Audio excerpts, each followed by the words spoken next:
Assalamualaikum warahmatullahi wabarakatuh. Bismillah walhamdulillah,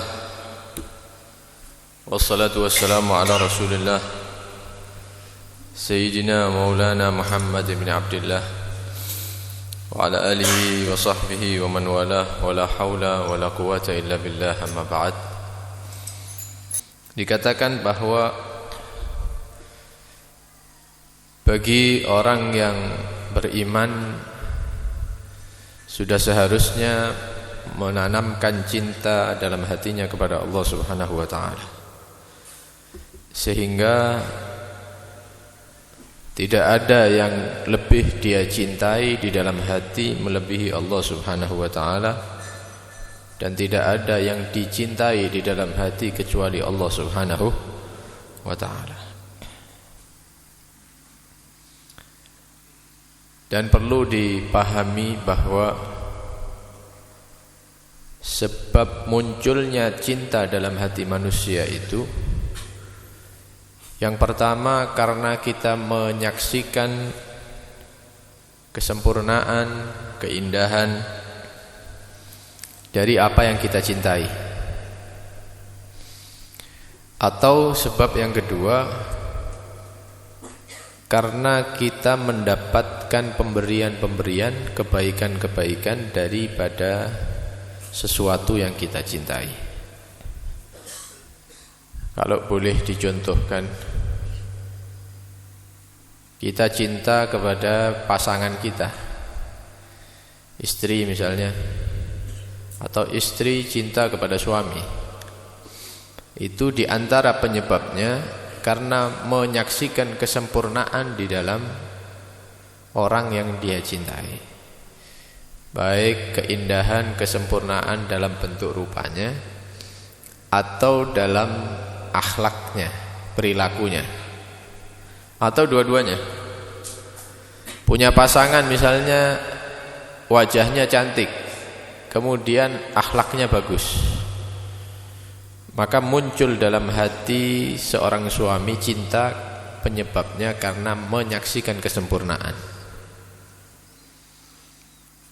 Begitu juga istri mencintai suaminya karena melihat suaminya tampan misalnya, atau karena perilakunya baik, akhlaknya bagus, perhatian, tanggung jawab, dan lain-lain.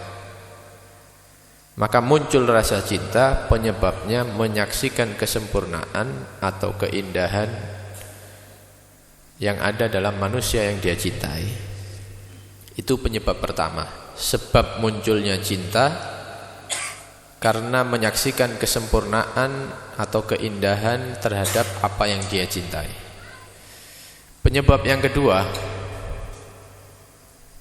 kita punya orang tua, abah, ibu, mulai dalam perut bagaimana perhatiannya, kemudian lahir, diusahakan biayanya dan seterusnya, pendidikannya, semua diberikan oleh bapak kita dan ibu kita.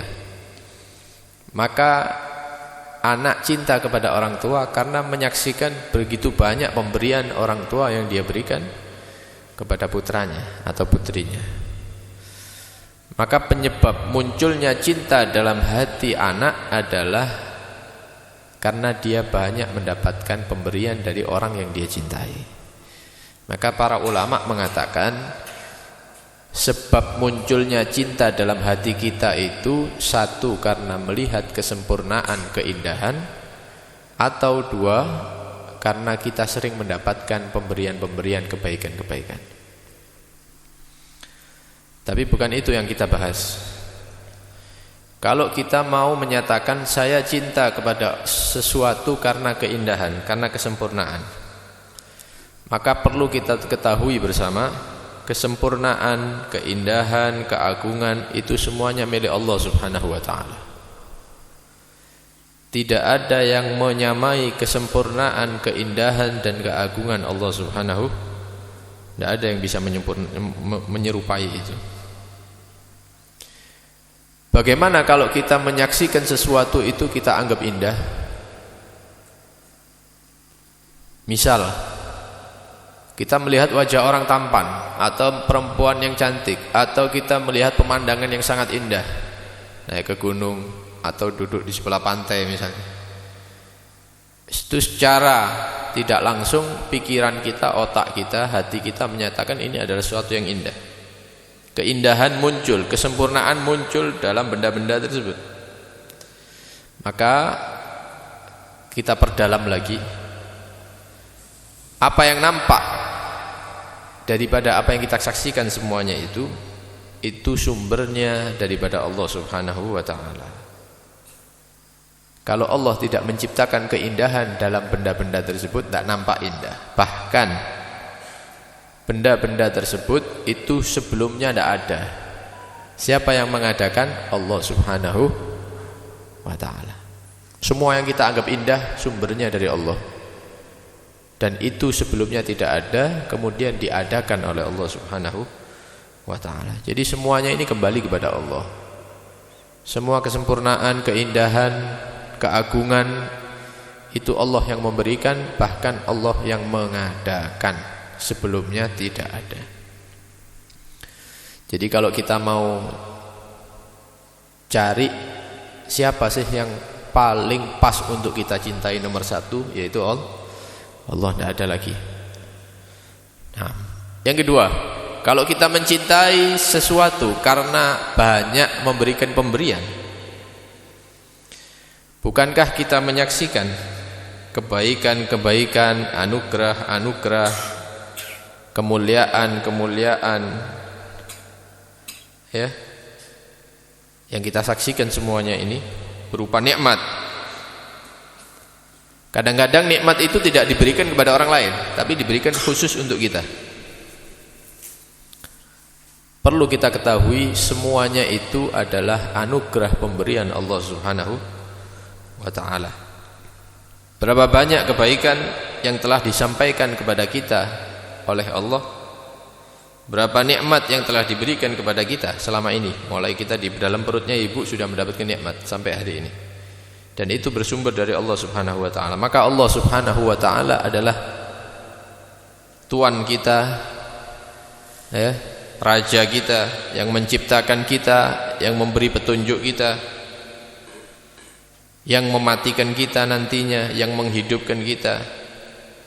Allah adalah yang memberi makan kita, yang memberi minum kita, menanggung kita, membesarkan kita, menempatkan kita di tempat yang ada sekarang, mengayomi. Allah menyaksikan keburukan-keburukan dalam diri kita, tapi Allah menutupi supaya manusia lain tidak tahu. Kalau dibuka sama Allah, ini yang ada di sekitar ini lari semuanya, tidak mau dekat sama kita. Kalau mau dibongkar maksiat kita, maka tidak ada yang mau berteman dengan kita. Tapi bagaimana Allah masih menutupi walaupun kita ini orang yang jelek.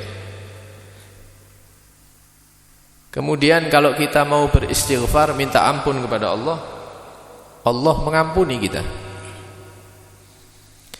Kalau Allah menyaksikan satu kebaikan, amal soleh yang sedikit, mungkin itu jarang atau baru kali itu kita lakukan, itu langsung disebarluaskan sama Allah. Seakan-akan kita ini orang baik, orang istiqomah. Padahal tidak seperti itu. Disebarluaskan kebaikan kita oleh Allah Subhanahu wa ta'ala, dinampak-nampakkan. Kalau ada di antara kita taat kepada Allah Subhanahu wa ta'ala, maka ketahuilah taat yang kita lakukan itu adalah atas petunjuk dan kekuatan dari Allah Subhanahu wa ta'ala. Jangan merasa saya melakukan sholat ini, saya puasa ini, saya sedekah itu semuanya yang menggerakkan Allah Subhanahu. Kalau tidak ada bantuan dari Allah, tidak mungkin kita sholat. Kalau tidak ada bantuan dari Allah, tidak mungkin kita puasa. Kalau tidak ada bantuan dari Allah, tidak mungkin kita akan mengeluarkan harta kita di jalan Allah Subhanahu wa ta'ala. Tapi bagaimana? Walaupun itu bersumber daripada bantuan Allah, amal tersebut masih dicatat untuk kita pahalanya. Padahal Allah yang menggerakkan, Allah yang memberi bantuan, memberi kekuatan. Bahkan kalau kita beramal kita mendapatkan cinta Allah Subhanahu wa taala. Tapi kadang-kadang kita ini maksiat kepada Allah. Satu hari kadang-kadang tidak luput daripada maksiat. Baik maksiat yang kita tahu itu maksiat atau secara tidak sadar. Tapi bagaimana ketika kita maksiat sama Allah, tidak pernah Allah memutus nikmatnya di hari itu. Oh fulan, orang dawe misalnya, maksiat. Oh berarti mulai hari ini tak putus nikmatnya. Kalau besok tidak maksiat tak kasih lagi misalnya. Ya kelaparan semua orang-orang ini. Tidak dapat rezeki. Tapi bagaimana kita maksiat, nikmatnya tetap mengalir kepada kita. Maka kalau kita sudah memahami bagaimana Allah memperlakukan hambanya, bagaimana bisa kita mencintai selain Allah Subhanahu, tidak ada yang lebih baik dari Allah. Siapa yang lebih baik dari Allah? Tidak ada. Maka sudah seharusnya kita memilih Allah sebagai zat Tuhan yang kita cintai. Dan kalau sudah tahu seperti ini, tidak pantas kita ini dapat nikmat banyak, pemberian banyak, tapi masih bermaksiat kepada Allah Subhanahu wa ta'ala. Nah ini berarti harus dipahami, kemudian harus ada keinginan untuk berubah. Dari yang baik menjadi lebih baik, dari yang buruk menjadi baik. Untuk menambah cinta itu harus mengenali. Mahabbah itu sumbernya ma'rifah, kenal sama Allah. Kalau mau kenal sama Allah tidak bisa langsung, tapi harus pakai perantara. Di antara perantaranya yaitu majelis-majelis seperti ini. Antum kalau mau naik ke lantai 30 tidak bisa loncat, harus lewat tangga, lewat lift. Itu ada perantaranya. Tidak ono uang langsung mumbul nang rantai 30 itu tidak ada. Kalau mau mengenali Allah supaya cinta kepada Allah, itu ada wasilahnya, perantaranya. Ya dekat dengan orang-orang soleh, orang-orang yang baik, menghadiri majelis-majelis ilmu. Semakin kenal, semakin cinta kepada Allah Subhanahu wa ta'ala. Kalau sudah cinta kepada Allah, akan menyaksikan Allah. Maksudnya menyaksikan Allah itu bagaimana? Ketok langsung gitu kan? Enggak. Apapun yang dia rasakan, apapun yang dia pandang, apapun yang dia dengar, apapun yang dia rasakan, itu semuanya dia ingat kepada Allah. Ngelihat yang indah Allah, ngelihat makhluk Allah, ngelihat makanan masuk ke mulutnya Allah, minuman yang masuk ke tubuhnya dia ingat Allah. Kenapa? Karena cintanya sudah besar kepada Allah Subhanahu wa ta'ala. Ini darajatnya itu memang banyak. Cinta kepada Allah itu darajatnya banyak, ya. Dan darajah yang tertinggi, an la yasir fi qalbika hubbun li ghairillah. Tidak pernah mencintai sesuatu kecuali dalam hatinya Allah saja, tidak ada yang lain. Dan ini tidak sembarang orang-orang pilihan, ya, seperti ulama-ulama kita, para habaib kita, para kiai-kiai kita itu. Ini dalam hatinya itu, jangan dikira para ulama itu kemudian mobilnya Alphard itu terus mereka cinta sama Alphardnya dikelapi terus, enggak. Kadang-kadang mereka itu di tangannya ada harta, tapi kalau seandainya dicabut sama Allah seketika itu juga, itu enggak goyang hatinya. Rumahnya terbakar, mobilnya terbakar, semuanya, maka keadaannya dia dengan Allah tidak berubah. Jadi kadang-kadang orang itu diuji menyaksikan para ulamanya itu kok rumahnya bagus ya, mobilnya kok terbaru ya, oh berarti cinta dunia. Ini ngetes orang-orang yang menyaksikan. Karena sebagian ulama kita yang istiqomah itu, orang-orang soleh itu, walaupun zahirnya seperti hartanya banyak, tapi dalam hati itu tidak ada, itu tidak bernilai. Karena dalam hatinya itu yang pertama Allah saja, yang lainnya itu tidak bersemayam dalam hati. Sekiranya kalau itu ditiadakan oleh Allah, maka hubungan dia dengan Allah tidak berubah. Kalau kita kan kehilangan duit 100 kan balik-balik dilewati dalan itu ya. Lugur ini model seminggu dilewati. Kalau mereka tidak ada seperti itu, kadang-kadang mendapatkan rezeki ya seketika itu juga dibagi-bagi sama orang-orang yang membutuhkan. Dan itu kita saksikan, bukan cerita, bukan, kita saksikan. Begitu datang uang sekian puluh juta misalnya atau sekian ratus juta, di hari itu juga dihabiskan, dibagi-bagikan untuk orang-orang yang butuh, yang mau kawin dikasih, yang mau ada hajat dikasih, yang di rumah sakit dikasih. Seakan-akan uang itu sama kertas tidak ada bedanya. Uang dan kertas itu tidak ada bedanya. Jadi tidak ada dalam hati kecuali Allah Subhanahu wa ta'ala. Juga yang kedua, setelah cinta kepada Allah, yaitu cinta kepada Nabi SAW. Ahibbullah, cintalah kalian kepada Allah, lima yaghzukum bihi min ni'amih, karena Allah itu yang memberikan nikmat kepada kita semua. Wa ahibbuni lihubbillah, dan cintalah kepadaku, kata Nabi, karena cinta kepada Nabi adalah lambang cinta kepada Allah.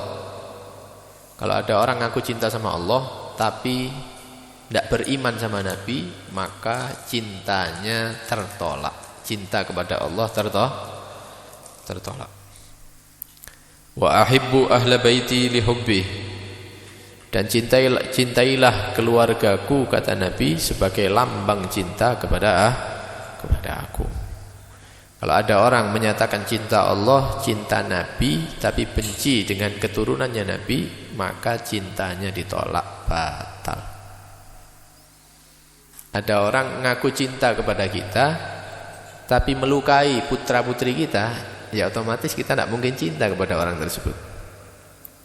Lebih-lebih Rasulullah SAW, beliau tidak ridho ada manusia yang manusia tersebut itu umatnya sendiri benci atau mendendam atau yang lainnya kepada keturunannya. Wal'iyadzubillah min zalik. Ini tiga cinta ini harus berkaitan, tidak boleh diputus, supaya cintanya diakui, cintanya dibalas oleh Nabi SAW. Nah, cuman berapa banyak orang yang mengaku cinta tapi ternyata hanya di lisan saja. Oleh karena itu cinta itu butuh alamah itu tanda-tanda. Kalau kita cinta kepada Nabi, maka tandanya yaitu mengikuti Nabi SAW, sempurna di dalam mengikuti Rasulullah, maka ini adalah orang yang cinta kepada Rasulullah SAW. Kalau enggak, ya berarti sekedar di lisan saja. Cinta, tapi kesehariannya tidak mencerminkan akhlak orang yang dia cintai. Ini berarti bukan cinta, bohong berarti. Nah, oleh karena itu kita harus paham bahwa kita harus berusaha mengenal Allah dan menanamkan dalam hati bahwa tidak ada yang lebih pantas dicintai melebihi Allah Subhanahu, dan semua nikmat dan yang lainnya itu adalah nikmat yang diberikan kepada Allah kepada kita semua.